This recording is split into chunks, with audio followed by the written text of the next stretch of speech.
My search led me to the study of the spiritual forces with which all of us are blessed.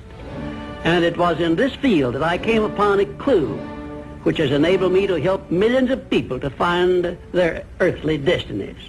I want to describe my discovery in the simplest terms possible, because it will reveal to you why it is true that whatever the mind can conceive and believe, the mind can achieve, regardless of how many times you may have failed in the past or how lofty your aims and hopes may be.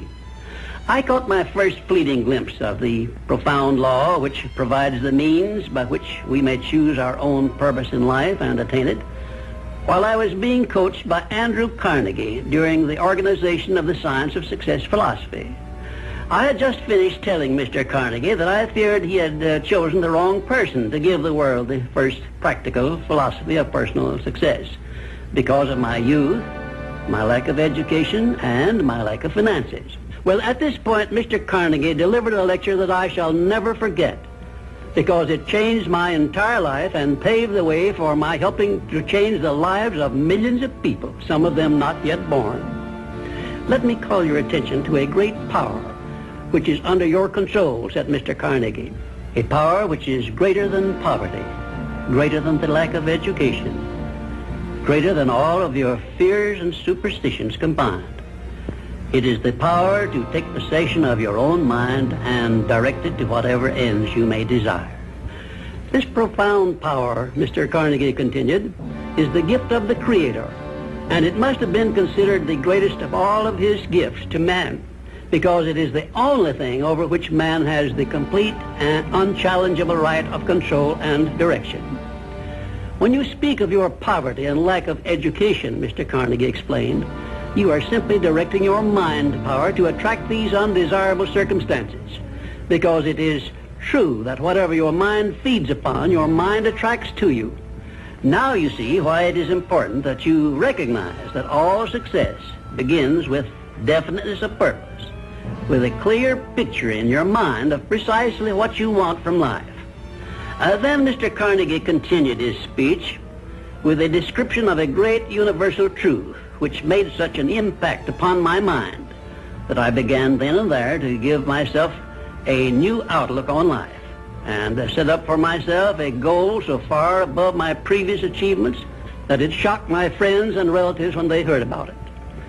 Everyone, said Mr. Carnegie, comes to the earth plane blessed with the privilege of controlling his mind power and directing it to whatever ends he may choose.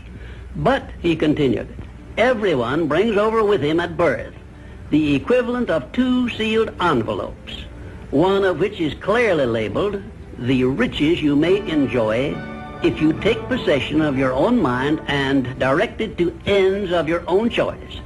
And the other is labeled, the penalties you must pay if you neglect to take possession of your mind and direct it. And now let me reveal to you, said Mr. Carnegie, the contents of those 2 sealed envelopes.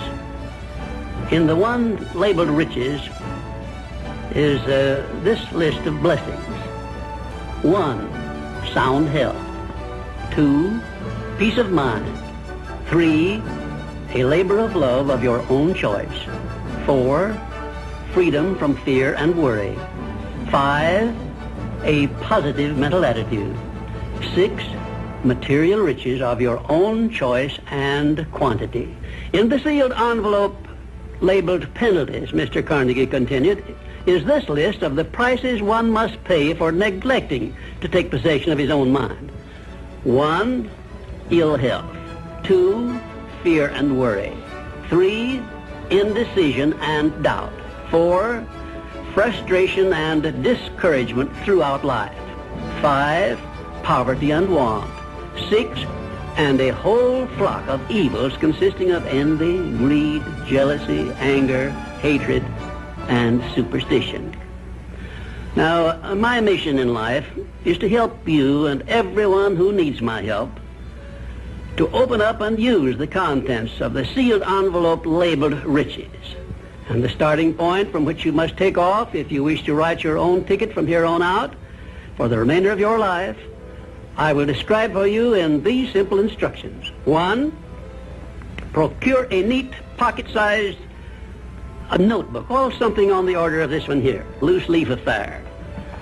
And on page 1, write down a clear description of your major desire in life, the one circumstance or position or thing which you will be willing to accept as your idea of success. And remember before you begin writing that your only limitations are those which you set up in your own mind or permit others to set up for you. And 2, on page 2 of your notebook, write down a clear statement of precisely what you intend to give in return for that which you desire from life. And then start in right where you stand now to begin giving. And 3, memorize both of your statements, what you desire and what you intend to give in return for it. And repeat them at least a dozen times daily. And always end your statements with this expression of gratitude for the blessings with which you were gifted at birth. I ask not, O divine providence, for more riches, but more wisdom with which to accept and use wisely the riches I received at birth in the form of the power to control and direct my mind to whatever ends I desire. If you are not too successful or self-satisfied to accept and express this profound prayer, if you accept it and express it in the same spirit of humble sincerity in which I pass it on to you, a new and a better world will reveal itself to you. A world in which you will see reflected the circumstances and the things which you yourself have created. And now let me close this, our first visit, with my favorite expression of gratitude. O divine providence, I ask not for more riches, but more wisdom with which to make wiser use of the riches you gave me at birth, consisting in the power to control and direct my own mind to whatever ends I desire. My name is W. Clement Stone. As General Manager of the Napoleon Hill Associates, it is my privilege to introduce you to Napoleon Hill. How do you do? I'm very happy to have this personal visit with you. Won't you be seated, please? And now, may I request that you forget all your problems and just relax while I bring you the master key with which you may unlock the door to any opportunity that your mind can conceive. The master key consists of 17 principles, the first of which is definiteness of purpose. Right here at the beginning of our visit, I'm going to make you a promise. If you will decide definitely what you want most during your entire lifetime and write it down on paper so that I can read it, I will give you the master key with which you may open the door to the attainment of your desires, whatever they may be. The exact moment when I will deliver this master key to you will depend entirely upon when you are ready to receive it. This is the first of 13 messages that I will deliver to you. Now, in each message, I will describe the master key in terms that you will understand, if you are ready to understand. And now I shall give you the first cue as to the nature of the great master key which has been responsible for all the great successes in every calling, in every part of the world. Please listen carefully to what I have to say, because you may discover the secret of the master key in this first visit. You may get your first cue as to the nature of the great master key when I tell you that psychologists have discovered a natural law which is the very foundation of all personal successes. And I can describe it to you in one short sentence so you can understand it. Whatever the mind can conceive and believe, the mind can achieve. Isn't that a profound statement? You will notice that it says nothing about the need for education, but simply that whatever your mind can conceive and believe, your mind can achieve. Now, if you want evidence that the mind can achieve whatever the mind can conceive without the benefit of formal education, you only have to remember that Thomas A. Edison conceived the idea of becoming an inventor and lived to become the world's greatest scientist in the field of invention. With only 3 months of common school education. When I first heard Andrew Carnegie describe this natural law, which makes it possible for you and I and everyone else to write his own price tag in life and attain it, I became so enthused over it that I began to search for the power back of it, and my curiosity led me finally to the discovery of the master key, which I shall reveal to you if you are ready to receive it. My search led me to the study of the spiritual forces with which all of us are blessed, and it was in this field that I came upon a clue which has enabled me to help millions of people to find their earthly destinies. I want to describe my discovery in the simplest terms possible, because it will reveal to you why it is true that whatever the mind can conceive and believe, the mind can achieve, regardless of how many times you may have failed in the past or how lofty your aims and hopes may be. I caught my first fleeting glimpse of the profound law which provides the means by which we may choose our own purpose in life and attain it, while I was being coached by Andrew Carnegie during the organization of the Science of Success philosophy. I had just finished telling Mr. Carnegie that I feared he had chosen the wrong person to give the world the first practical philosophy of personal success because of my youth, my lack of education, and my lack of finances. Well, at this point, Mr. Carnegie delivered a lecture that I shall never forget, because it changed my entire life and paved the way for my helping to change the lives of millions of people, some of them not yet born. Let me call your attention to a great power which is under your control, said Mr. Carnegie. A power which is greater than poverty, greater than the lack of education, greater than all of your fears and superstitions combined. It is the power to take possession of your own mind and direct it to whatever ends you may desire. This profound power, Mr. Carnegie continued, is the gift of the Creator, and it must have been considered the greatest of all of his gifts to man, because it is the only thing over which man has the complete and unchallengeable right of control and direction. When you speak of your poverty and lack of education, Mr. Carnegie explained, you are simply directing your mind power to attract these undesirable circumstances, because it is true that whatever your mind feeds upon, your mind attracts to you. Now you see why it is important that you recognize that all success begins with definiteness of purpose, with a clear picture in your mind of precisely what you want from life.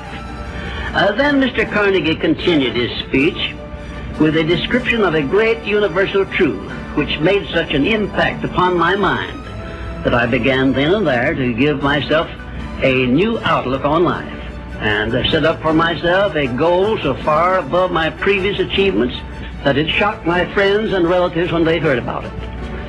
Everyone, said Mr. Carnegie, comes to the earth plane blessed with the privilege of controlling his mind power and directing it to whatever ends he may choose. But, he continued, everyone brings over with him at birth the equivalent of 2 sealed envelopes, one of which is clearly labeled, the riches you may enjoy if you take possession of your own mind and direct it to ends of your own choice. And the other is labeled, the penalties you must pay if you neglect to take possession of your mind and direct it. And now let me reveal to you, said Mr. Carnegie, the contents of those 2 sealed envelopes. In the one labeled riches is this list of blessings. 1, sound health. 2, peace of mind. 3, a labor of love of your own choice. 4, freedom from fear and worry. 5, a positive mental attitude. 6, material riches of your own choice and quantity. In the sealed envelope labeled penalties, Mr. Carnegie continued, is this list of the prices one must pay for neglecting to take possession of his own mind. 1, ill health. 2, fear and worry. 3, indecision and doubt. 4, frustration and discouragement throughout life. 5, poverty and want. 6, and a whole flock of evils consisting of envy, greed, jealousy, anger, hatred, and superstition. Now, my mission in life is to help you and everyone who needs my help to open up and use the contents of the sealed envelope labeled riches.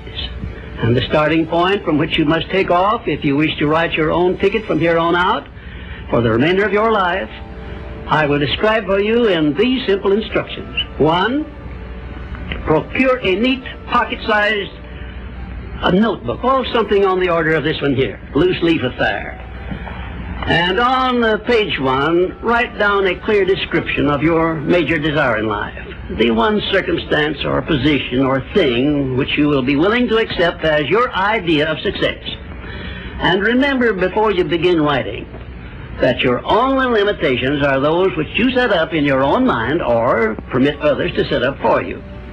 And 2, on page 2 of your notebook, write down a clear statement of precisely what you intend to give in return for that which you desire from life. And then start in right where you stand now to begin giving. And 3, memorize both of your statements, what you desire and what you intend to give in return for it. And repeat them at least a dozen times daily. And always end your statements with this expression of gratitude for the blessings with which you were gifted at birth. I ask not, O divine providence, for more riches, but more wisdom with which to accept and use wisely the riches I received at birth in the form of the power to control and direct my mind to whatever ends I desire. If you are not too successful or self-satisfied to accept and express this profound prayer, if you accept it and express it in the same spirit of humble sincerity in which I pass it on to you, a new and a better world will reveal itself to you. A world in which you will see reflected the circumstances and the things which you yourself have created. In my next visit, I will give you a description of the second principle of success, through the application of which you may make use of the education and experience of other people and get the necessary help you may need in attaining your definite major purpose in life.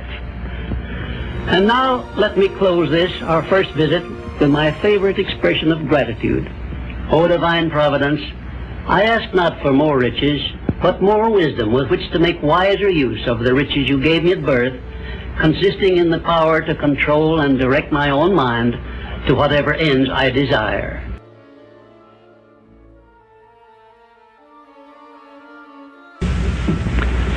We come now to the second of the 17 principles which lead to the master key with which you may open the door to the attainment of your definite major purpose in life.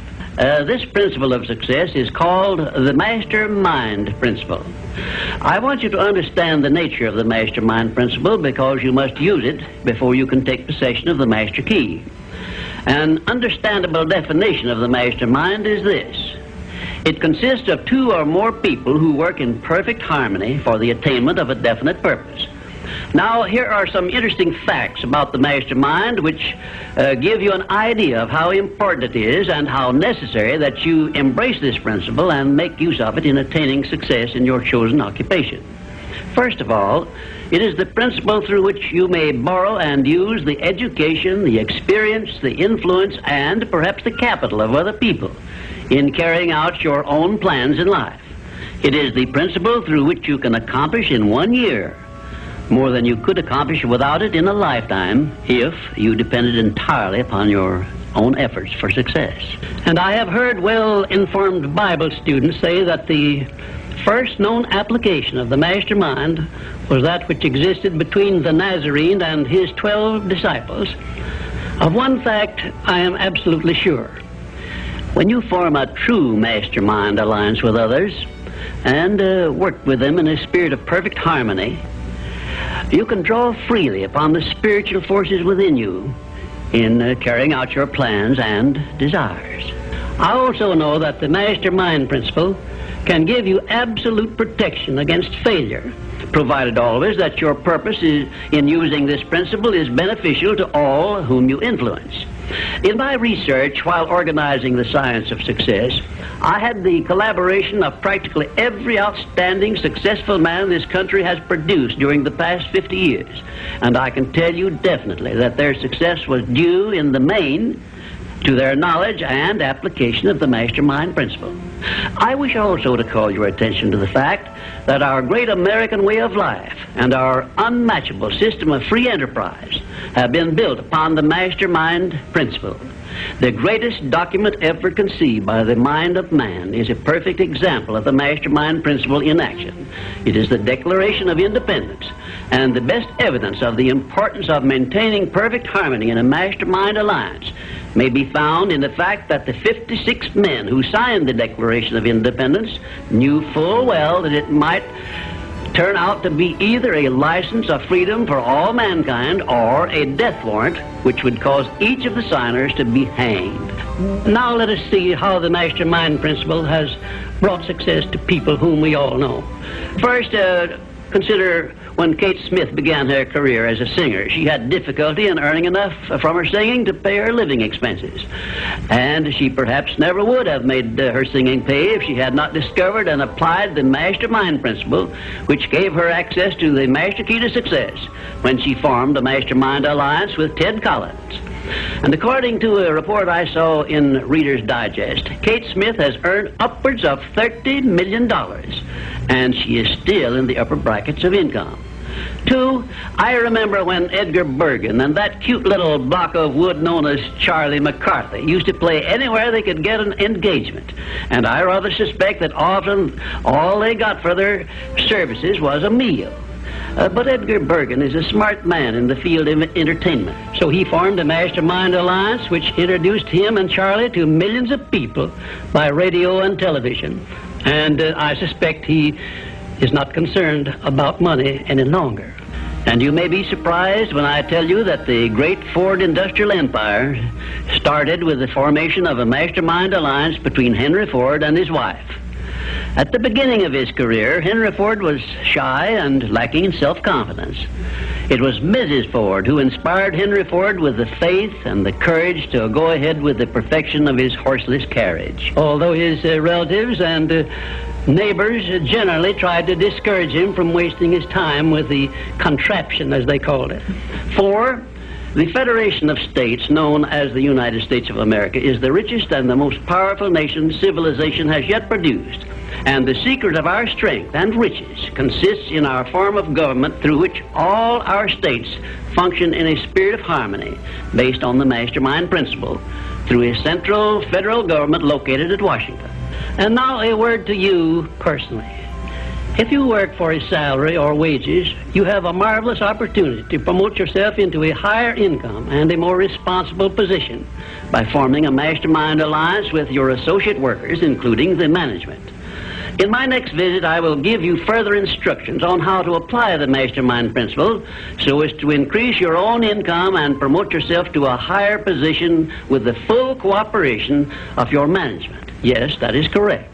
I will show you how to write your own price tag, fix your own wages, establish your own working hours, and give yourself financial independence. But right now, I want you to do 3 things before our next visit. First, decide definitely where you wish to be and what you wish to be doing during the next 3 years. And second, decide how much money you desire to be making and what you are going to do to earn it. And third, form a Mastermind alliance with at least one person in your immediate family and at least one other person among those to whom you are selling your services. By taking these 3 steps, you will have gone a long way toward appropriating the great master key to success. There is no such thing as something for nothing. Everything, including your personal success, has a price that must be paid. And the only price you are requested to pay for the present is the effort necessary to do 3 simple things that I have suggested. Now, before you begin to take the 3 steps I have suggested, there is one important fact I wish you to remember, and it is this. Control your mental attitude and make yourself friendly and agreeable with everyone with whom you are closely associated if you expect friendly cooperation in return. Indifference cannot create a Mastermind alliance for you. A negative mental attitude can bring you nothing but failure. Remember always, you are where you are and what you are because of your mental attitude in which you relate yourself to other people. Remember also, your mental attitude is the one and the only thing over which you have complete control. Success is something which has to be planned, and success is something which has to be earned in advance. True, there is such a thing as luck, but just remember that luck is something you can create for yourself if you know the rules and follow them just as I give them to you. Remember, too, that success in the higher brackets of achievement is something that can be had only by taking others along with you. And the best definition of success, which I know, is this.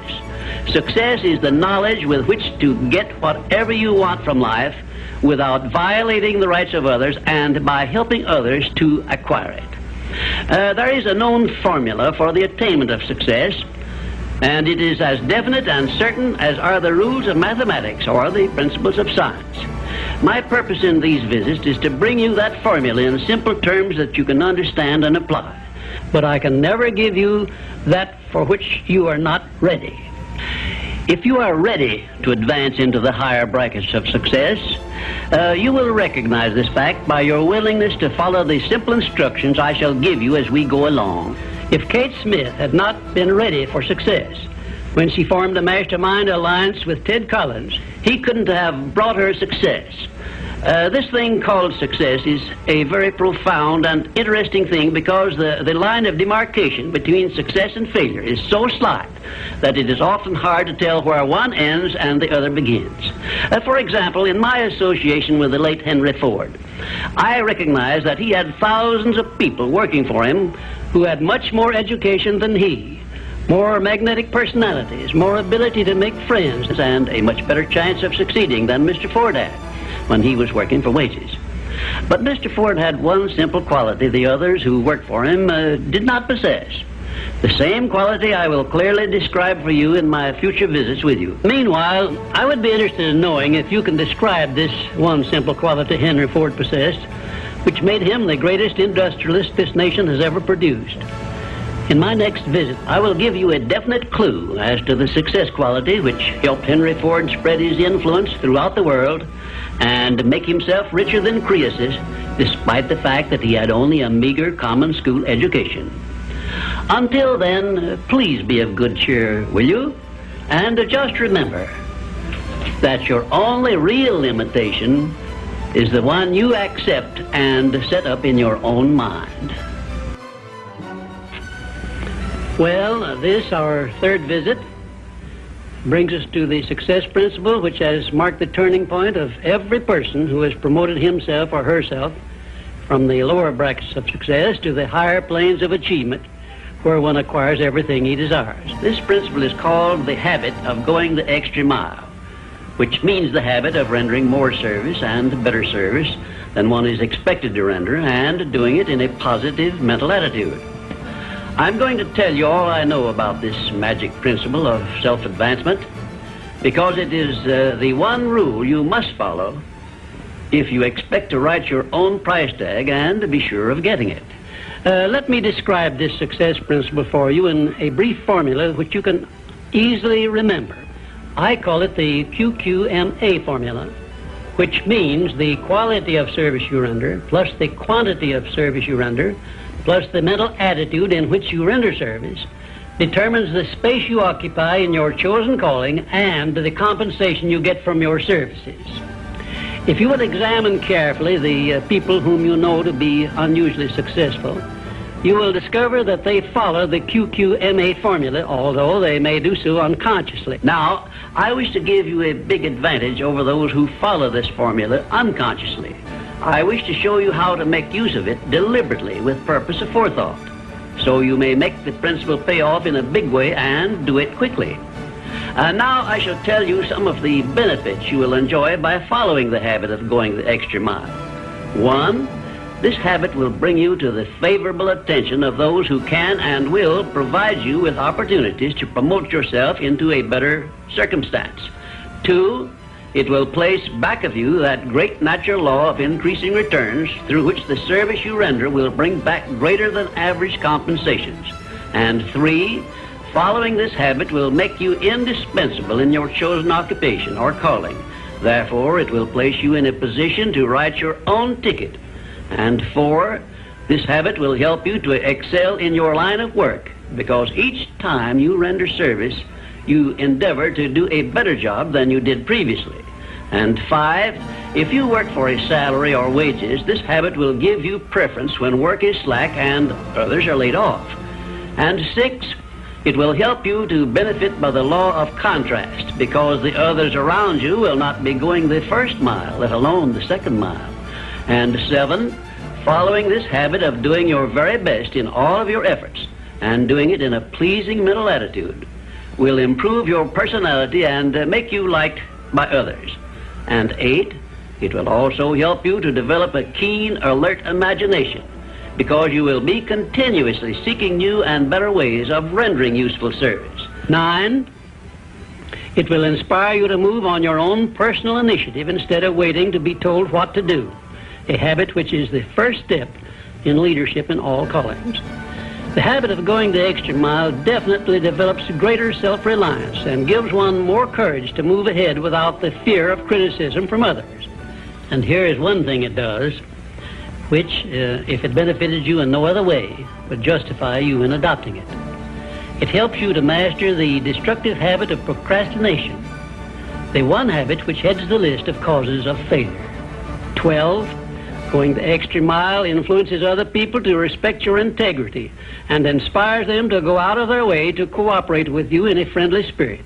And 13, the habit helps you to develop definiteness of purpose, which is the starting point of all personal success.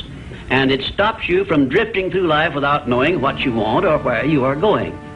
And number 14, and here is the grand payoff which this habit gives you. It provides you with the one and only excuse for asking for a promotion to a better station in life or a higher pay.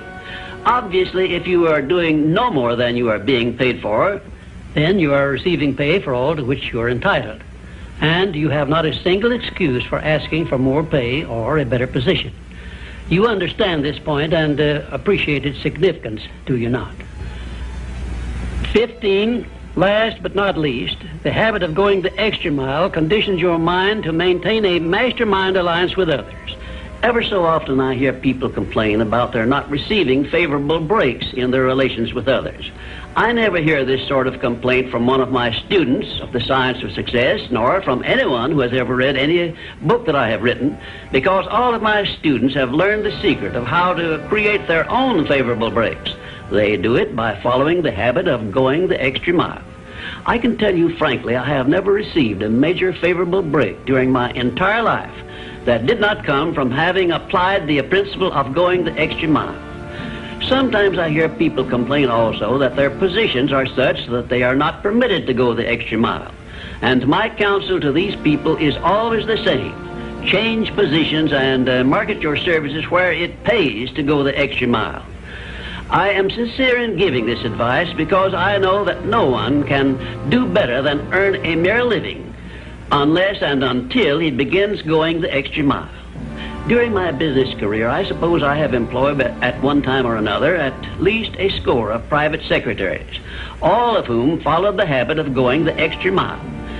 But I have never been able to keep but one of those secretaries for more than a year because invariably they promoted themselves into better paying jobs elsewhere, and they did so with my full blessings. The one exception is my present chief secretary, who has been with me for over 10 years. I married her to make sure I wouldn't lose her. The reason I know definitely that the habit of going the extra mile is a sound procedure is the fact that I have checked this principle, as I did all of the other 16 success principles, to make sure they were in harmony with natural laws. I can give you a fine example of how nature forces man to go the extra mile in order that he may produce the food with which to exist. The farmer, for example, must follow the habit of clearing the ground, fencing it, plowing it, and planting the seed at the right season of the year, all of which he must do in advance without compensation of any kind. If he does his part of the work properly, he then hands the job over to nature, sits down and waits for her to do her part, and within a brief period, nature germinates the seed the farmer plants, matures it, and yields back to him the seed he planted, plus perhaps an increase of 100 times that amount, to compensate him for having gone the extra mile. Thus we see that the law of increasing returns comes to the aid of the man who goes the extra mile. And this principle applies the same in rendering service in a job as it does in the fields of a farmer. If the farmer did not follow the habit of going the extra mile, the human race would starve to death in one season. And I am sure you will agree that any time we can copy Mother Nature's habits, we will not go wrong in doing so. You now have a possession of the third principle of personal achievement, which brings you 3 steps nearer the secret by which you may take possession of the master key to success. In order that you may test the magic power of this third principle, I'm going to offer you a suggestion which may bring you such overwhelming success that you will not need to attend further visits with me. My suggestion is this. First, start tomorrow in whatever occupation you are engaged to render some form of useful service to someone near you which you are not expected to render and for which you neither expect nor ask for compensation. And 2, render this service in a pleasing mental attitude which will show clearly that you enjoy doing it. And 3, follow this practice 7 days in succession, and then notice what a changed atmosphere you will enjoy in your association with those nearest you. In carrying out these instructions, do not make known your plan to anyone, but go ahead and do it in the most natural way possible. And by the end of the 7th day, you will find yourself so much happier and so much better liked by those around you that you will never desire to give up the habit. Then you will be within easy reach of the supreme secret of success, which comes through the master key to success. In my 4th visit with you, I will give you a very definite clue as to the means by which you may appropriate and use the great master key. And in this same clue, I will introduce you to the source of a form of power which does not recognize the word impossible and helps you to transmute all failures and defeats and all adversities into assets of great benefit to you. And now, until our next visit, may I remind you that if you believe it, you can do it. We come now to the 4th visit, where I shall introduce you to your greatest asset, and with this introduction, the master key to success will be within your easy reach. I say this is your greatest asset because it is the 4th of the 17 success principles with which you may tap and draw upon the supreme power which created you and runs this entire universe. The name of this principle is applied faith. And I want you to remember it is not something I am bringing to you, but it is something you already possess, although you may not have made use of it in the past.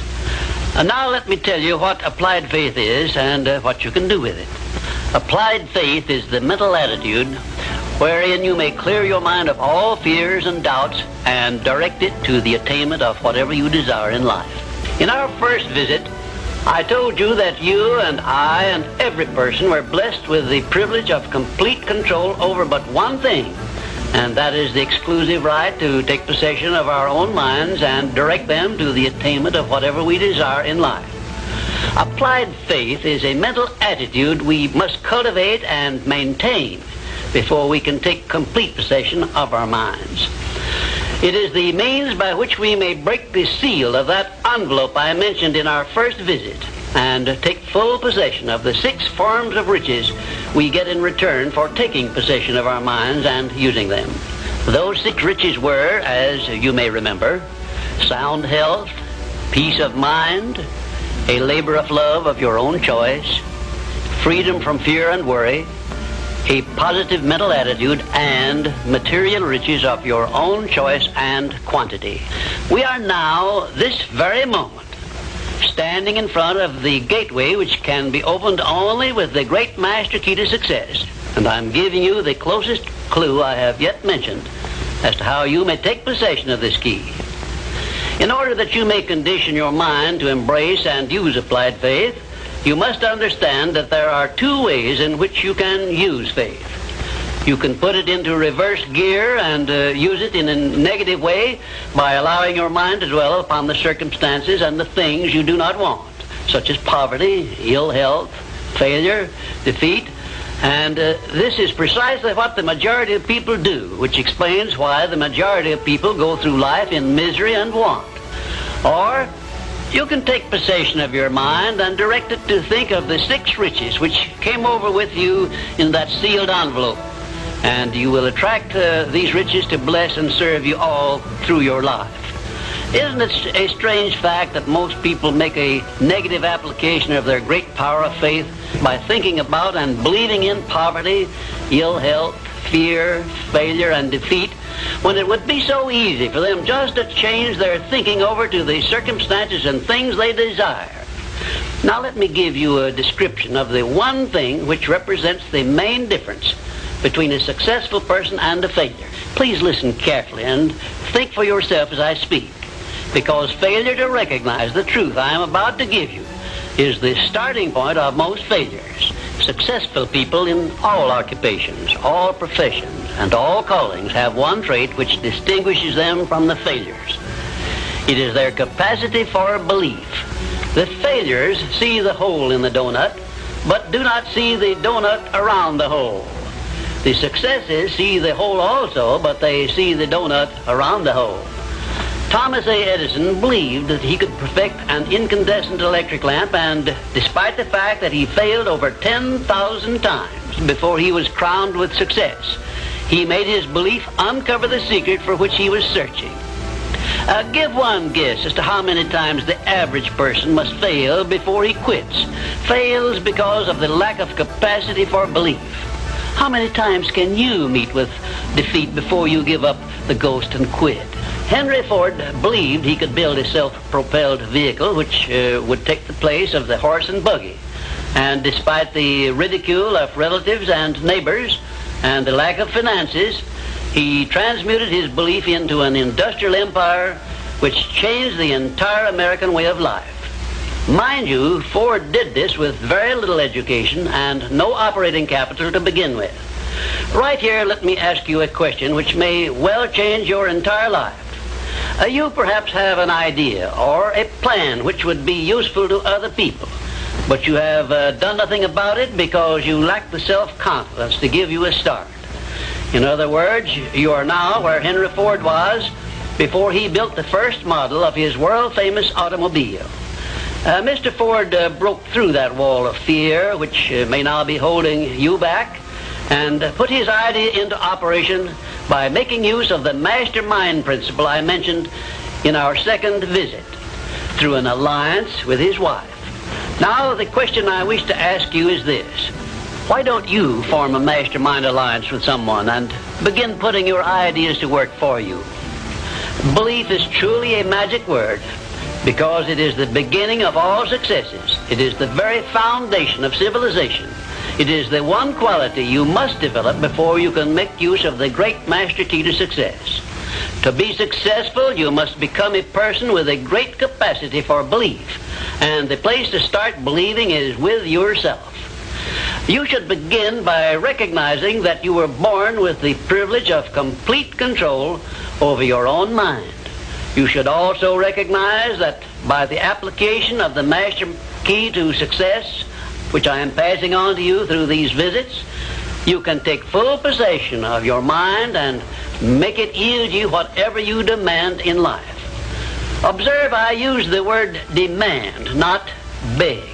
The Creator never intended for you to beg for anything. If He had, He would not have blessed you with full control over your own mind. If your life is not what you want it to be, you can change it. As a matter of fact, you can do anything within reason that you desire to do if you embrace the principle of applied faith and keep it directed to the attainment of the things you want and off the things you do not want. I should know what I'm talking about because I was handicapped at birth by the 4 horsemen which keep most people in bondage all the days of their lives: poverty, fear, illiteracy, and superstition. I have discovered the master key which gives one deliverance from all the evils one does not want and opens wide the gateway to the riches which the Creator intended every person to enjoy on this earth. Applied faith is the only means by which the master key can be appropriated and used. Therefore, I give you these instructions through which you may create a mental attitude which is favorable for the expression of faith. 1, know what you want and believe that you can and will get it. 2, give expressions of gratitude many times daily for having received that which you want, even before you actually get physical possession of it. Possession starts first in the mind. Please remember this.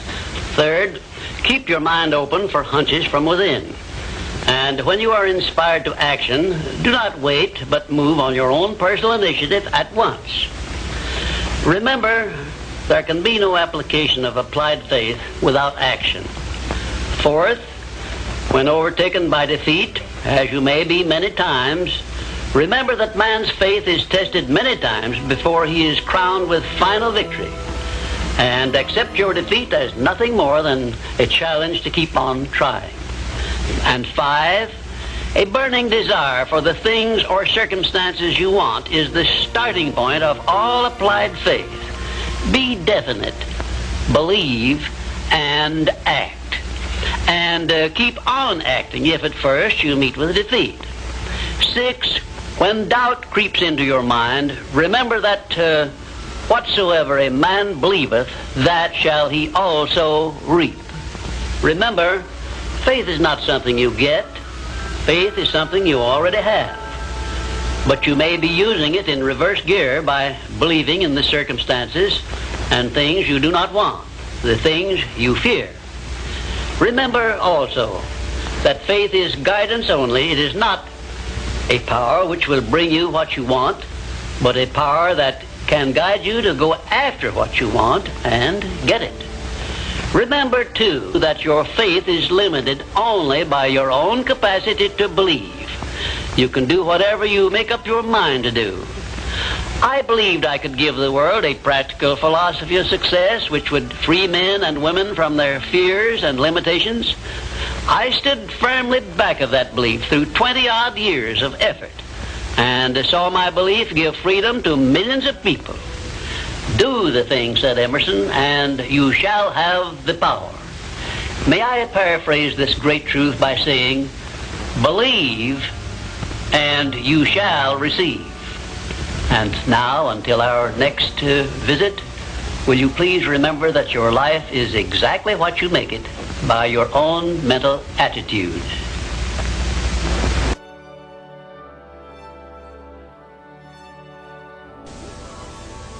I'm happy to be with you for our 5th visit, and our subject is a pleasing personality. Your personality determines whether people are attracted to you or shy away from you.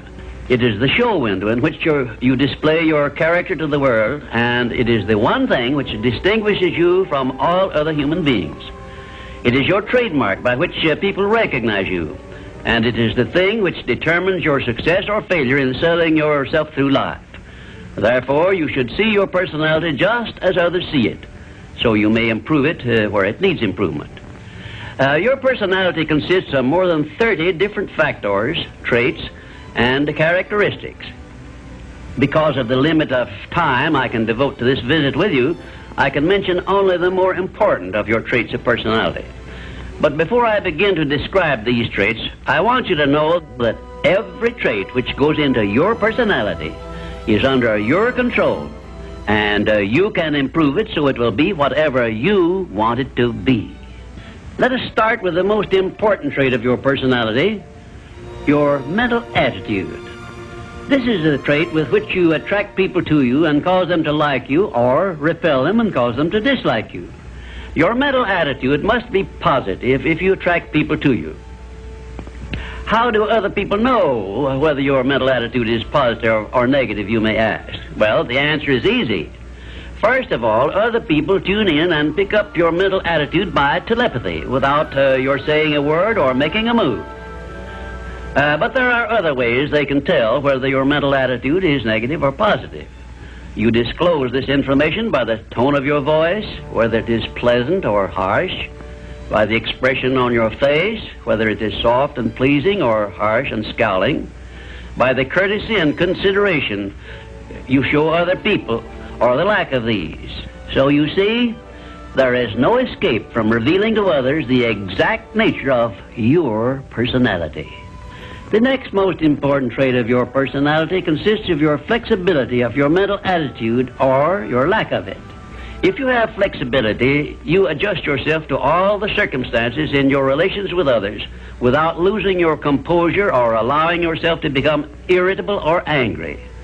Just remember, if you have flexibility of your mental attitude, it will be impossible for anyone to make you angry or to irritate you without your consent or cooperation. Now, this is worth knowing, isn't it?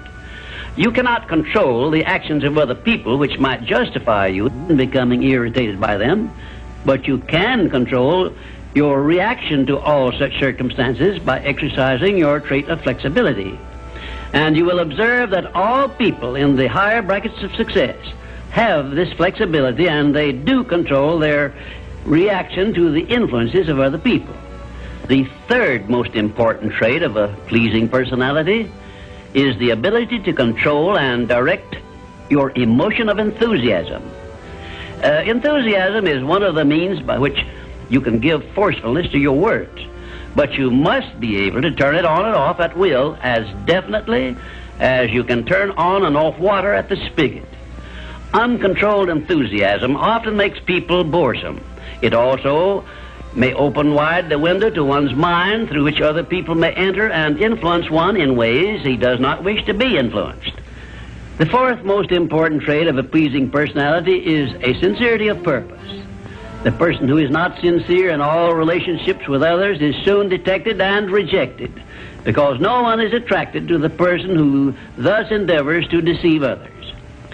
Sincerity is one quality of character which cannot be successfully faked, not even by the most astute rascal or the most efficient actor, because insincerity evermore carries with it some warning sign which other people recognize.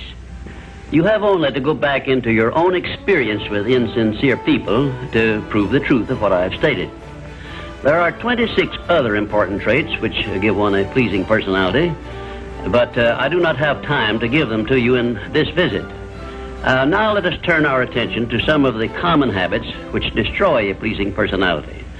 Please check yourself as I describe these negative habits, and you may make discoveries about yourself sufficient to enable you to rebuild your entire personality so it will become a master salesman in your behalf. One of the most destructive habits which make one's personality objectionable is that of breaking in and running away with the conversation when others are speaking.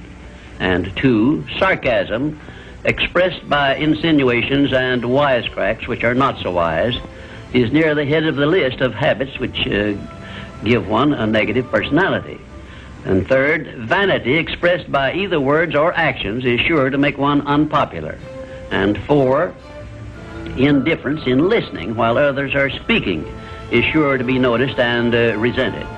It is more profitable to be a good listener than it is to be a good talker, because one is always apt to learn something while listening to others, but never learns anything from hearing himself talk. 5, the attempt to flatter where flattery is obviously not deserved will bring quick resentment from others. Also, it will put them on notice, if they are wise, that the flatterer wants something he perhaps should not get. And 6, the habit of finding fault with the world at large and people in general is never a popular habit, and it is no part of a pleasing personality. It is far better to direct conversation to the circumstances and things which are right than to complain of those which one believes to be wrong. And 7, one of the very worst habits which destroy a pleasing personality is that of openly and directly challenging those with whom one may not agree, where there is no obvious reason for doing so, except the desire to be on the opposite side. And 8, the habit of volunteering unsolicited advice to others who have not requested it can make one an intolerable bore. Free advice usually is considered to be worth just what it costs, which is nothing but the patience with which to listen to it. And 9, the habit of speaking of one's physical ailments Worries and personal problems may be tolerated by others, but this habit will never make one welcome or pleasing. If you wish to make yourself welcome in your relations with others, manage to talk about things which interest and concern those to whom you are speaking. You will never be boresome to the person to whom you are speaking of himself and the things which interest him, a truth which all master salesmen understand and respect. And 10, the habit of endeavoring to convey an impression of superiority through the use of words and topics unfamiliar to others is a surefire destroyer of popularity. If you wish to sell yourself to others successfully, you must negotiate with them on their own level through terms which they understand. And 11, envy of those who are successful is a trait which destroys a pleasing personality. The truly great men and women have all been known to be generous, sympathetic, and joyous in connection with the good fortunes of others. And 12, slovenliness in body, posture, and in clothing never attracts but always repels others. Clothes make not the man, as has been said, but they surely give him a mighty good start if they are appropriate and properly worn. Carelessness in body carriage and posture is immediately traceable to a negative mental attitude. If you are free from these 12 common habits which make one unpopular, you probably have a very pleasing personality. There are 5 other negative habits which make one unpopular, which I have not had the time to mention. Remember this, please. If you are not liked by other people, you may be sure there is a reason which you can detect and correct. It is unnatural for one person to dislike another without a cause. Before you can make full use of the master key to success, you will need to make your personality pleasing. This will require courage on your part and honesty with yourself. A pleasing personality stands near the head of the list of assets which make one truly rich. I was impressed with this truth many years ago when I heard Andrew Carnegie say that he paid his right-hand mastermind ally, Charles M. Schwab, $75,000 a year for the services he rendered directly. But he often gave Mr. Schwab a bonus at the end of the year of $1 million for the influence he exerted on his associate workers because of his pleasing personality. You see, therefore, Andrew Carnegie, who has been said to have been the greatest judge of men this nation has ever known, placed a value on a pleasing personality of more than 10 times as much as he valued the personal services of his right-hand man. Perhaps this will give you a clue that may help you up the market value of your personality. And now, until we meet again, may I wish you health, wealth, and peace of mind. This visit brings us to the 6th principle of success, without which the 5 principles I have given you previously would be useless. It is the principle of self-discipline. Self-discipline, as I am presenting it to you here, has reference not only to your mastery of negative habits, which stand in the way of your success, but more particularly to your development and enforcement of the positive habits you will need in order to avail yourself of the 6 assets you brought over with you in that sealed envelope I mentioned in our first visit.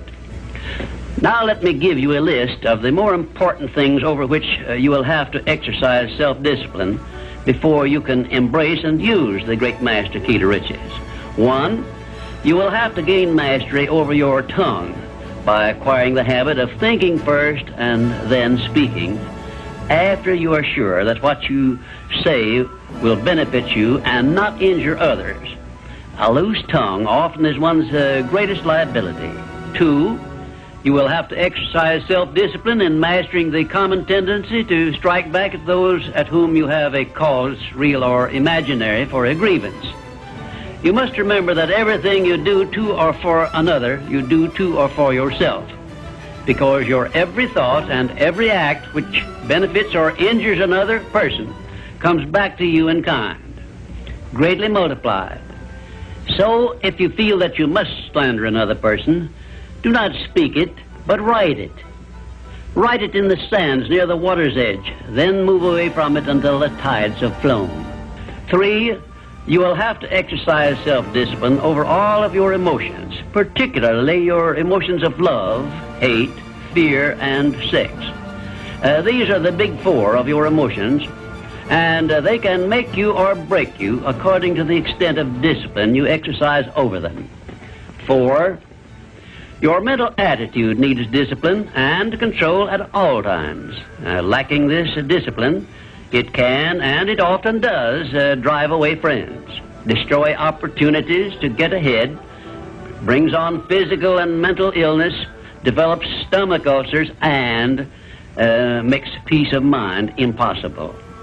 5, I have reserved the emotion of sex for special mention, because failure to exercise self-discipline over this emotion probably heads the list of all the causes of personal failure. The emotion of sex is the most powerful of all emotions, and it is nature's great creative instrument with which all species of living things are perpetuated. The proper means of self-discipline of the emotion of sex is transmutation, the control and direction of this great emotional feeling toward the attainment of worthy purposes, such as the fulfillment of one's major purpose in life. The great leaders, artists, orators, industrialists, and professional people have learned the art of sex transmutation through the proper system of self-discipline. Because of the delicacy of the subject of sex emotion, I am limited as to the information I can give you about it on this visit. But I have covered the subject much more in detail in some of my books. And 6, your stomach also needs discipline through the proper habits of dieting and fasting. Because information on dieting and fasting should come from your own doctor. I will not go into details concerning them, except to call your attention to the need for knowledge on this subject. Personally, I attribute my sound physical health mainly to the habits of dieting and fasting, which I have developed through the years. And 7, you will need to exercise self-discipline in relation to religion and politics, because our country, which is the most acceptable form of society civilization has yet produced, is made up of people of varying beliefs in connection with both of these subjects. To be happy and prosperous in our country, we must learn to live and to let live, to give others the privileges we ask and demand for ourselves. And this often calls for strict discipline over self. 8, but I have reserved until the last my reference to the most important circumstances over which you must exercise the strictest of self-discipline if you are to embrace and use the great master key to riches. I have reference to your profound privilege of taking possession of your own mind and directing it to whatever ends you may desire. You cannot take possession of your own mind or direct it to definite ends without a practical system.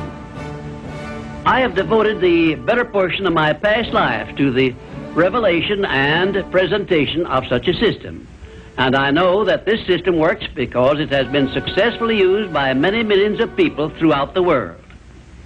The system is not only practical and workable, but it is so simple that anyone who is ready for it may master it and use it successfully.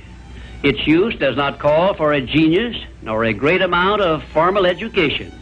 It calls only for a will to take possession of one's own mind and a definite purpose to which the mind is to be directed. Self-discipline by Thomas A. Edison made him the world's greatest inventor, who revealed to mankind during the first half of the 20th century more of nature's secrets than had been uncovered during the entire previous history of civilization.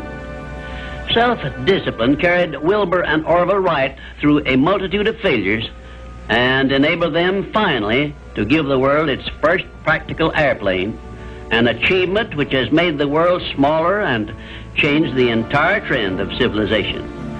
Self-discipline helped Helen Keller to triumph over deafness, blindness, and dumbness, a combination of afflictions such as most people never experience. Self-discipline helped me to carry on through years of heart-aching discouragement and defeat, and give the world the first practical philosophy of success based on the know-how gained by hundreds of men and women who spent a lifetime by the trial and error method in discovery of the principles which lead to personal success. Self-discipline is among the top-ranking features of all the great religions, including, of course, the Christian faith. And there are some people who believe that our major purpose on earth is that of developing wisdom through struggle and self-discipline. One thing is certain: no one ever becomes very wise without the aid of self-discipline, and no one ever finds peace of mind and happiness without the strict exercise of self-discipline. Self-discipline is the only means of transmuting sorrow into faith. It is the only means by which we may transmute hatred of others into the milder emotion of sympathy for them. It is the only means by which we may reveal and profit by the seed of an equivalent benefit which comes with every adversity and every defeat. It is the only means by which we may shut out of our minds the deadly effects of past experiences of suffering and unpleasantness. And it is the means by which we may discover that other self we carry around with us, that self which has great capacity for belief and does not become influenced by failure and defeat. Self-discipline can give us freedom from the fear of death, the most difficult to master of all of our fears. It can free us from the disease of hypochondria, the fear of imaginary illness with which so many people suffer and sometimes die. Self-discipline is the means by which we may think our own thoughts, live our own lives as we wish to live them, and remain forever free from the evils of fears and limitations which we have inherited from the dark ages before the dawn of civilization. The Creator never gives one an asset or benefit without passing along with it the means by which it may be embraced and used.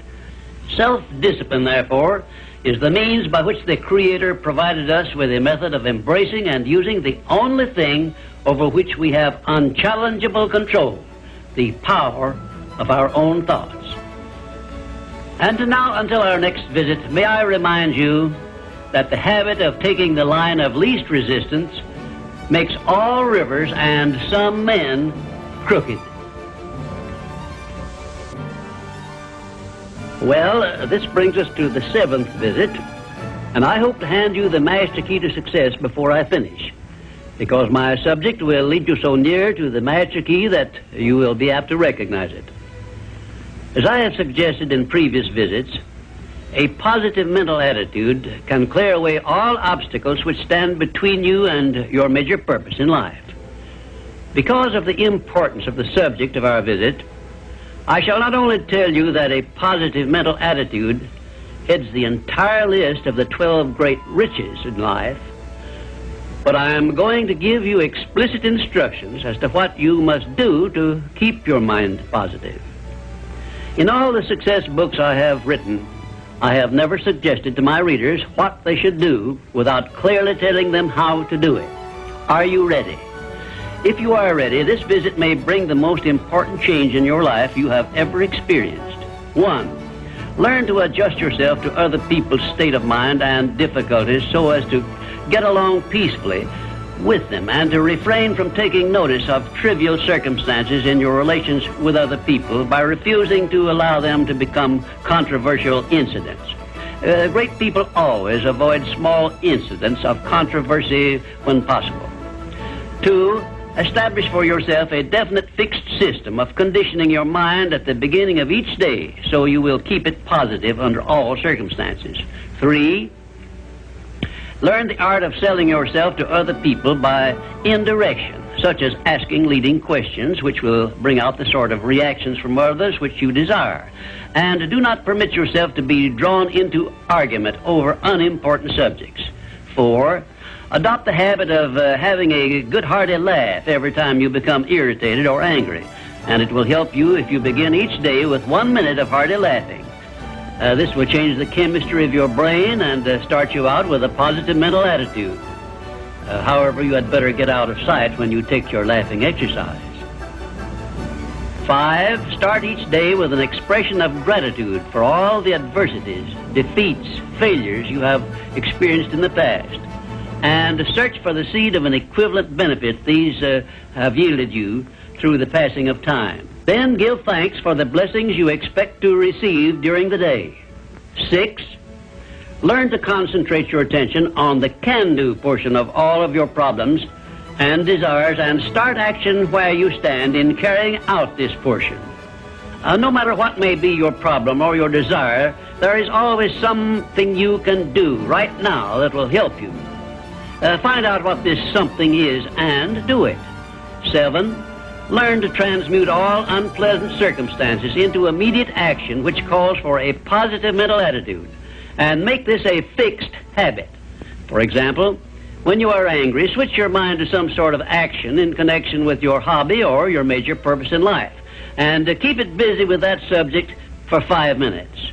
8, recognize that every circumstance which influences your life, whether it is a pleasant or unpleasant circumstance, is grist for your mill of life, and so use it to make it pay you dividends in one form or another, remembering meanwhile that your strength grows out of your struggles.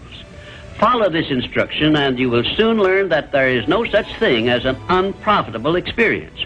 9, look upon your life as a continuous process of education, of learning from all your experiences, good and bad, and be always on the alert for gains of wisdom which come to you a little at a time in both your pleasant and unpleasant experiences. 10, make the world over to fit your own pattern if you choose, but begin with yourself in some sort of self-improvement which will make you more open-minded, patient, and generous in your relations with others. 11, express gratitude twice daily for your recognition of the fact that you have been given complete control over your own mind, and ask for guidance in order that you may use this profound gift wisely in all your thoughts and acts. 12, go out of your way daily to comment enthusiastically on the good qualities of those with whom you live and work, but do not mention their negative qualities. Then observe with benefit to yourself how quickly others will begin to concentrate on your good qualities. Remember, I'm still talking about how to keep your mind positive. And 13, accept all criticism of yourself as an occasion for self-examination to determine how much of it is justified, and you will be sure to make startling discoveries about yourself which will help you to the remainder of your life. 14, do not accept from life or anyone else anything you do not desire.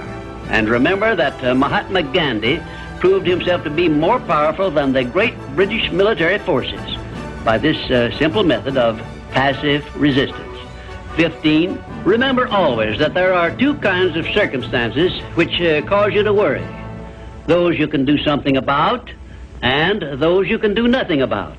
Nothing, that is, except to use passive resistance and refuse to permit them to worry you.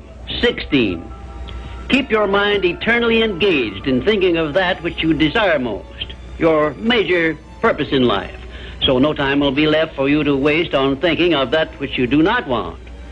And let me digress here while I tell you we are now rubbing elbows with the great master key of success this very moment. And 17, if you should ever be so unfortunate as to feel sorry for yourself, look around until you find someone who is worse off than yourself, and start where you stand to give him help. Make this procedure a habit, and you will witness one of the great miracles of life, because that which you do to or for another, you do to or for yourself. And 18, choose some person whom you consider to be the sort of person you would like to be. Then go to work and emulate that person in every way possible. Great people have always been hero worshippers, but they pick the right sort of people to emulate. 19, cultivate your tone of voice so that your words have a pleasing musical sound. And remember that the sound of your voice is an open window through which other people look into your very soul. It will be a profitable investment if you will get a tape recording machine and record samples of your voice daily while you practice the art of expressing yourself through a friendly sounding voice. If you are engaged in selling, this practice will quickly pay off in monetary dividends. 20. Last, but by no means the least, write out this sentence and paste it in a prominent place where you work and on a mirror where you see yourself in your home. Whatever the mind can conceive and believe, the mind can achieve. Remember also that you are the only person who can provide you with a positive mental attitude. What are you going to do about it? On your answer to this question rests your entire future. Frank Betcha, the author of How I Raised Myself from Failure to Success in Selling, listed enthusiasm as the first of his 13 success objectives, and his enthusiasm became one of his most powerful assets as he learned to use the great self-motivator to be enthusiastic, act enthusiastic. As the eminent teacher and psychologist William James has so conclusively proved, the emotions are not immediately subject to reason, but they are always immediately subject to action. We can achieve nothing important until we have enthusiasm. Now, Dr. Hill will explain how you can develop a feeling of enthusiasm for all that you do. Our 8th visit brings us to the subject of enthusiasm, which may be likened to steam in a boiler, which, when it is controlled and turned on, starts the wheels of machinery into action. Someone has said that knowledge is power. That is only a half-truth, for knowledge becomes power only when it is put into action for the attainment of a definite objective. Enthusiasm is one of the more powerful means by which we may put into action our education, experience, and knowledge. Spoken words without enthusiasm are often ineffective, and sometimes they can be actually boresome, as you of course know if you have noticed the effect a speaker without enthusiasm has on his listeners. I have known lecturers to hold audiences spellbound for 2 hours, yet when members of the audience were asked to tell what the speaker had said, they could not remember. But what they did remember was that the speaker got their attention and held it. And now let me explain why enthusiasm has such a powerful impact upon the minds of those who come under its influence. To begin with, I believe you'll be interested in knowing that your brain and every other person's brain is both a broadcasting station and a receiving station, which sends out thought vibrations and picks up those sent out by other people. When you turn on your enthusiasm, you step up the vibrations of thoughts which go out from your brain so that they reach and affect other people more quickly. As a matter of fact, you can send out thoughts which have been so stepped up with silent enthusiasm that they will reach and influence other people to whom you direct your thoughts. This is a fact which has been known to psychologists for ages, and it is also known to most master salesmen who use this method to condition the minds of their prospective buyers before they ever talk with them. You must have observed that the enthusiasm is very contagious, that it engages the attention of those who come under its influence and causes them to respond in a similar spirit of enthusiasm. I once heard Andrew Carnegie say that if you turned loose one man who thought in terms of intense enthusiasm in an industrial plant employing thousands of people, this man's enthusiasm would very quickly reach and influence every person in the plant. And he said it made not the slightest difference whether the enthusiasm was negative or positive, constructive or destructive. Then Mr. Carnegie went on to explain that in his selection of employees for promotion to bigger jobs, the first thing he looked for was a man's capacity to express himself in terms of intense enthusiasm. He said that enthusiasm is one of the most important traits necessary for leadership. The most successful lawyers are not necessarily those who know most about the legal profession, but they are those who know how to influence courts and juries with their belief in their cases and have a great capacity for expressing themselves with enthusiasm. When you are introduced to another person, you have a marvelous opportunity to sell yourself favorably to that person by the extent of the enthusiasm you express in accepting the introduction. When you shake hands with another person, you have also a fine opportunity to make a favorable impression by the warmth of enthusiasm you put into that handshake. If there is anything which leaves me flat and unfavorably impressed when I'm introduced, it's an extended hand which feels like a piece of cold ham and acknowledges the introduction with a cold, canned, pleased to meet you, with no signs of enthusiasm back of it.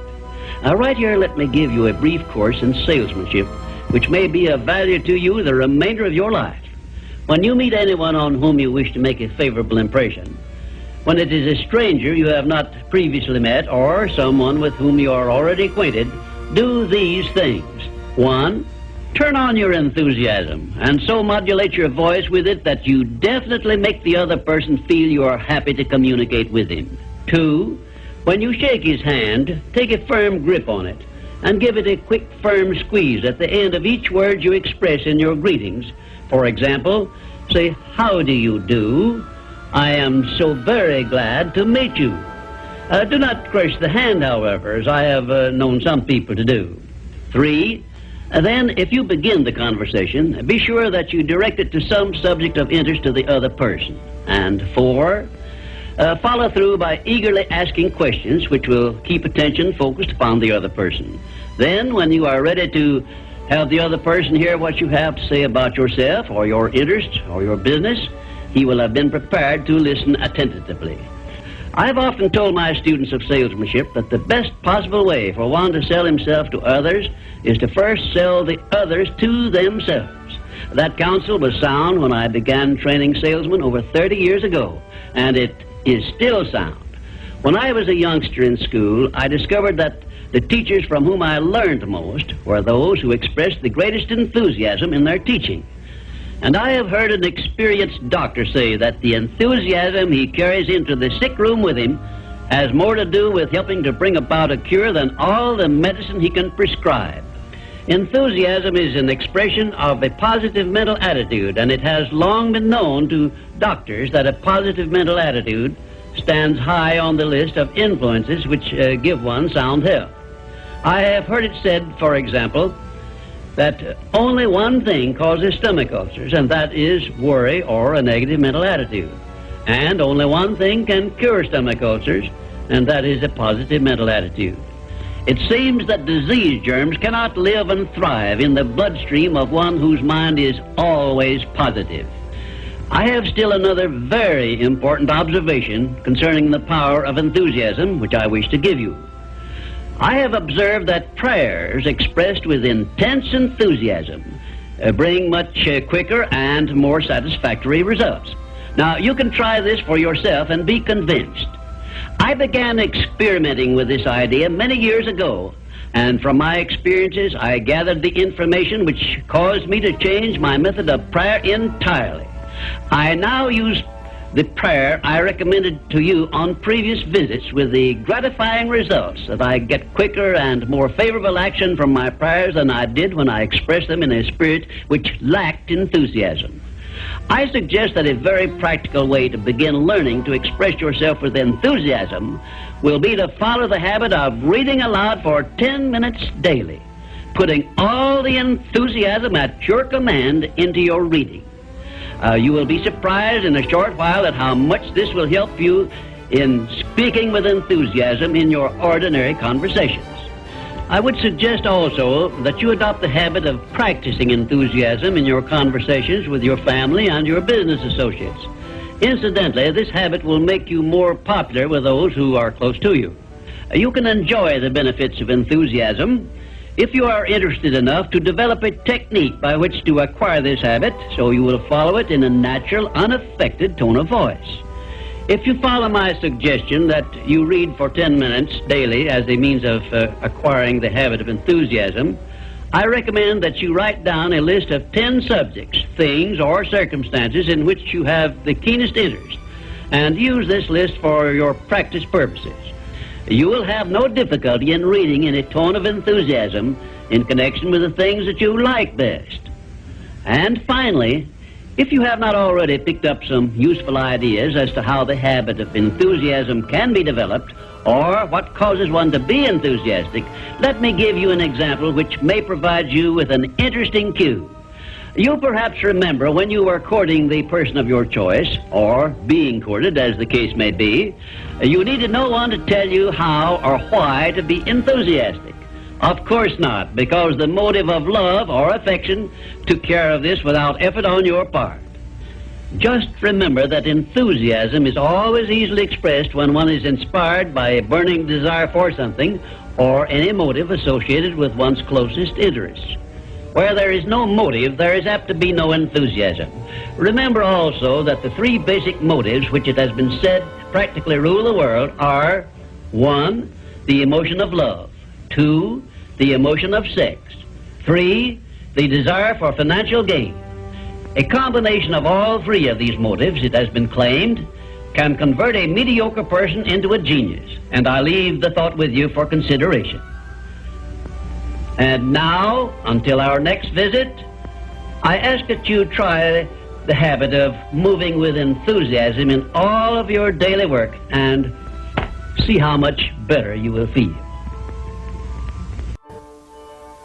We come now to the 9th visit, where we shall analyze the 9th principle of success, which is personal initiative. Personal initiative is the dynamo which starts the faculty of imagination into action, in the process of translating one's definite major purpose into its physical or financial equivalent. If you aim for success above mediocrity, you will need to learn to act on your own personal initiative, because your success is something which you must achieve for yourself without someone telling you what to do or how to do it. Incidentally, Cyrus H.K. Curtis, the former owner of the Saturday Evening Post, and one of my collaborators in organizing the Science of Success philosophy, was responsible for a motto on personal initiative of such great importance that I want you to have it. Said he, "There are two kinds of men who never amount to much: those who cannot do as they are told, and those who can do nothing else." Of course, Mr. Curtis's implication is very clear. He implied that those who amount to something worthwhile in life are those who move on their own personal initiative without being told what to do or why they should do it. The men who stand out in the minds of the public as the greatest successes from the days of George Washington on to the present are those who chose their own occupation, business, or profession, and moved on their own personal initiative in achieving their purpose. And those who are getting ahead most rapidly today, no matter in what position they began, are those who promote themselves to a higher place in life by acting on their own personal initiative. The habit of personal initiative not only inspires one to move on his own responsibility, but it also influences him to carry through until he completes that which he undertakes in a manner pleasing to all concerned, because he knows that a winner never quits and a quitter never wins. And right here is an appropriate place to say something I perhaps should have said before, namely, that a big success is made up of a great number of little circumstances, each of which is so small and seemingly insignificant that most people pass it by as not worthy of notice. Some may think, for example, that the habit of personal initiative is unimportant, but we have only to take a look at the record of some of our greatest successes to recognize that personal initiative was an important factor without which they never would have achieved success. For example, no one told F.W. Woolworth to start a 5 and 10 cent store. The idea was his own. He acted on his own personal initiative in putting his idea into action, and lived to see it yield him a fortune well above $100 million. My distinguished business associate, W. Clement Stone, started his insurance business on his own personal initiative with an operating capital of only $100. But he followed through on that same personal initiative and made his humble beginning yield an annual gross income of many millions of dollars. And it was that same habit of acting on his own personal initiative, of doing the thing he wanted to do, which inspired Mr. Stone to join forces with me in taking the Science of Success philosophy to millions of people throughout the world, an undertaking which it is believed may help more people to find their places in the world than has any other influence during the past 100 years. The habit of personal initiative was the chief trait which helped Henry J. Kaiser to build a great industrial empire and raise himself to a high position in the industrial world. It was this trait of personal initiative which inspired Mr. Kaiser to pile up such an enormous record in the building of ships during World War II, despite the fact that he had never built ships before. One day when I was lecturing to one of my classes, I mentioned Henry J. Kaiser's wonderful record in building ships more cheaply and quickly than experienced shipbuilders had been able to do, when one of my students spoke up and said, Mr. Kaiser's having been a friend of Jesse Jones of the Federal Reserve Bank did not hurt his chances of success any, did it? Well, for a moment it looked as if that question had placed me on a spot. But I soon recovered my composure and came back with this reply. No, his knowing Mr. Jones did not hurt his chances, but think of the thousands of industrialists, many of whom may also have known Mr. Jones, but did not use their personal initiative in getting his financial help. Personal initiative is one quality which inspires one to form friendships and to make contacts with people who can be of aid to them in times of need. It was my personal initiative which influenced Andrew Carnegie to give me an opportunity to organize the Science of Success philosophy. I now wish to give you an outline of the more important attributes of the person who has sufficient personal initiative to give him leadership in his chosen occupation. 1. First of all, the person who follows the habit of personal initiative has a definite major purpose in life and a plan for its attainment. 2, and a mastermind alliance with those whose help is essential in achieving his major purpose. 3, he has the necessary persistence and the will to win to carry him along when the going is hard and he meets with obstacles. 4, he makes decisions promptly when he has the necessary facts on which to base them and changes them slowly, if at all. 5, he follows the habit of doing more than he is paid for, and he does so in a pleasing, positive mental attitude. 6, he accepts full responsibility for everything he undertakes and never passes the buck when things go wrong. 7, he can take friendly criticism without resentment because he has learned to profit by it. 8, he knows what the 9 basic motives are which inspire all human endeavors and never requests anyone to do anything for him without giving that person an adequate motive for doing so. 9, he never expresses an opinion about anything unless he has thought the subject through and is prepared to state how he came by his opinion. 10, he follows the habit of listening much and talking only when he has something to say which may benefit himself or others. 11, he has a well-developed sense of observation of small details and knows his job from the smallest detail to the greatest.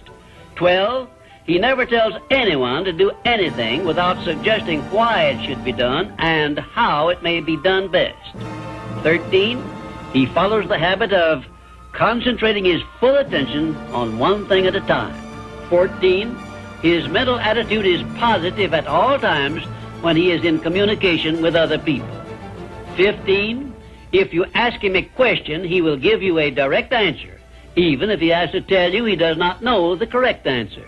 16, last but perhaps most important of all, he never puts off until tomorrow that which should have been done last week, because he knows that the habit of procrastination is near the top of the list of the causes of failure. If you can rate OK on each of these 16 traits of personal initiative, you are a leader in your field of endeavor. When you come to examine yourself on the subject of personal initiative, just remember that your success or your failure depends very largely on the action you take in connection with your occupation. No one will tell you what you should do. No one will tell you what not to do. The decision must be your own, and you must follow through and carry out your decision on your own personal initiative. If you work for wages or a salary, you should decide to promote yourself through your own personal initiative to the top of the scale in your occupation. And remember that your promotion is entirely in your hands. In my previous visits, I have given you a blueprint of the steps you should take in promoting yourself to whatever station in life you desire. Now, let me give you a brief review of 8 principles we have covered previously. 1, definiteness of purpose. By now you should know what you want most from life, and you should have a plan for getting it. Here is the most important circumstance of your whole life, where you must move on your own personal initiative, because no one else can tell you what you should want most. 2, the mastermind principle. If you have not already formed a friendly alliance with those who can help you in attaining your major purpose in life, you should move on your own personal initiative and form this alliance at once. 3, going the extra mile. This is a must if your major purpose is anything above mediocrity. 4, applied faith. This is the principle which gives you power in carrying out your definite major purpose and all minor purposes.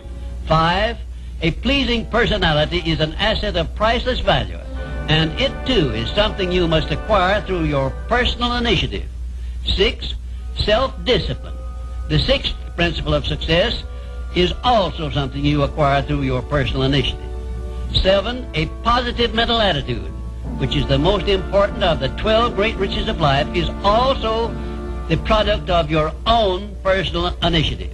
8, enthusiasm is a state of mind which only you can generate through your personal initiative. You see, therefore, that personal initiative enters into every one of the success principles. And now, until our next visit, may I remind you that there are 2 types of people who never amount to anything. Those who will not do what they are told, and those who will do nothing else. Our 10th visit brings us to one of the strangest of the 17 principles of success, because it is the principle which makes it possible for you to convert into an asset every adversity, every disappointment, every defeat, and every failure you meet with from now on the remainder of your life. Yes, the principle of learning from adversity makes it possible for you to transmute all your past failures and mistakes into an asset which will help you achieve outstanding success in the future. At the very outset of this visit, I wish to call your attention to an important fact which may give you immediate possession of the great master key to success, namely, that your positive mental attitude is the only means by which you may convert adversities, defeats, and failures into assets. It seems to have been intended that everyone should experience adversities, defeats, and even failures as a part of nature's method of disciplining people to learn how to take possession of their own minds. But the Creator very wisely provided everyone with the means for converting these experiences into benefits of a priceless value, the means being our privilege of maintaining and directing a positive mental attitude.